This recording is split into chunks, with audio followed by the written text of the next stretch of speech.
Sir, ഇവിടെ 102 സീറ്റുകളുമായിട്ടാണ് UDF ജയിച്ചു വന്നത്. സാർ, ഈ 102 സീറ്റുകൾ കനകോലുമായി ബന്ധപ്പെട്ട് കനകോലുവാണ് ഈ 102 സീറ്റ് ജയിപ്പിച്ചതെന്ന് ചില ആളുകൾ ഇവിടെ പറഞ്ഞ് നടക്കുന്നുണ്ട്. സാർ, ഇവിടെ ഉപതെരഞ്ഞെടുപ്പ് നടന്നു, അതേപോലെ തന്നെ പാർലമെന്റ് തെരഞ്ഞെടുപ്പ് നടന്നു, അതിനുശേഷം തദ്ദേശ സ്വയംഭരണ തെരഞ്ഞെടുപ്പ് നടന്നു. ഈ സമയത്തെല്ലാം ഇവിടെ UDFന് നേതൃത്വം കൊടുത്ത ഈ 1-ാം നമ്പർ സീറ്റ് ഇരിക്കുന്ന മുഖ്യമന്ത്രിയാണ്.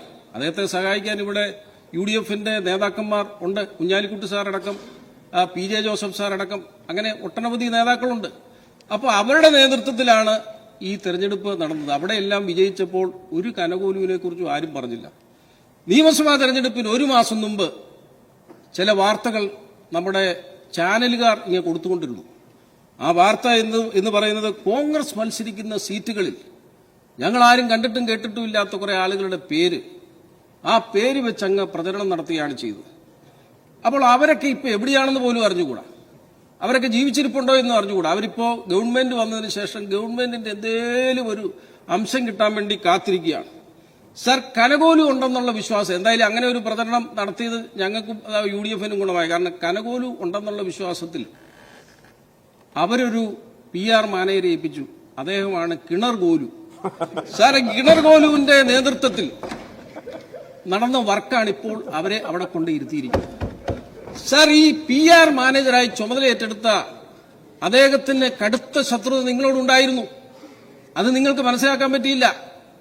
അദ്ദേഹത്തിന്റെ പിതാവിനെ കൂത്തുപറമ്പിൽ വെച്ച് കൊല ചെയ്യാൻ ശ്രമിച്ചതിന്റെ പേരിൽ അദ്ദേഹത്തിന് ശത്രുതയുണ്ടായിരുന്നു. അതുകൂടാതെ പാപ്പിനിശ്ശേരിയിലെ പാമ്പ് വളർത്തൽ കേന്ദ്രം തീവച്ച് നശിപ്പിച്ചതിന്റെ പേരിൽ ശത്രുതയുണ്ടായിരുന്നു. ആ പാമ്പ് വളർത്തൽ കേന്ദ്രത്തിലുണ്ടായിരുന്ന കുരങ്ങന്റെ കാലിൽ പിടിച്ച് തൂക്കിയെടുത്ത് നീ CMB ചേർന്നല്ലേടാ എന്ന് പറഞ്ഞുകൊണ്ട് കാലിൽ പിടിച്ചടിച്ചതും അദ്ദേഹത്തിന്റെ മനസ്സിലുണ്ടായിരുന്നു.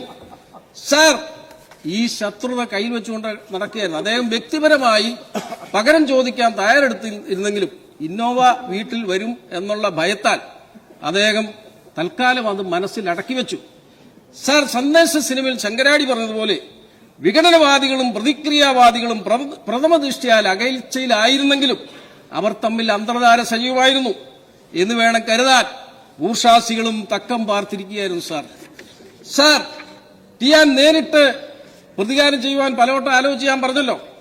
അവസാനം വലിയ വരുമാനമുള്ള ഒരു ജോലി വേണ്ട എന്ന് വെച്ചുകൊണ്ടാണ് അദ്ദേഹം PR-ന്റെ ഉത്തരവാദിത്വം ഏറ്റെടുത്തുകൊണ്ട് അദ്ദേഹം ചുമതല ഏറ്റെടുത്തത്. അദ്ദേഹം ചില പരസ്യവാചകങ്ങളിലെ ചില വാക്കുകൾ കടമെടുത്താണ് നേതാക്കൾക്ക് പ്രസംഗിക്കുവാനുള്ള പ്രസംഗത്തിനിടയിൽ കയറ്റിക്കൊടുത്തുകൊണ്ടിരുന്നത്. അതുപോലെ തന്നെ ചില സിനിമയിലെ ഡയലോഗുകൾ ഇടയ്ക്ക് പ്രസംഗത്തിനിടയിൽ കയറ്റിക്കൊടുക്കും. അങ്ങനെ ഒരു പഴയ ഒരു പരസ്യവാചകമാണ് മഴ മഴ കുട കുട മഴ വന്നാൽ വീട്ടിൽ പോടാ. ആ പരസ്യവാചകത്തിലെ ഒരു വാചകമെടുത്ത് വീട്ടിൽ പോയി ചോദിച്ചാൽ മതി എന്ന് പ്രസംഗത്തിലൂടെ. പിന്നെ 45 വർഷം മുമ്പ് മലയാളത്തിൽ ഇറങ്ങിയ ഒരു സിനിമയുണ്ട്. ആ സിനിമയിൽ KP ഉമ്മറിനോട് ഷീല പറയുന്നു കിടക്കു പുറത്ത്. അതും ഇതേപോലെ തന്നെ കയറ്റിവിട്ടതാണ് സാർ.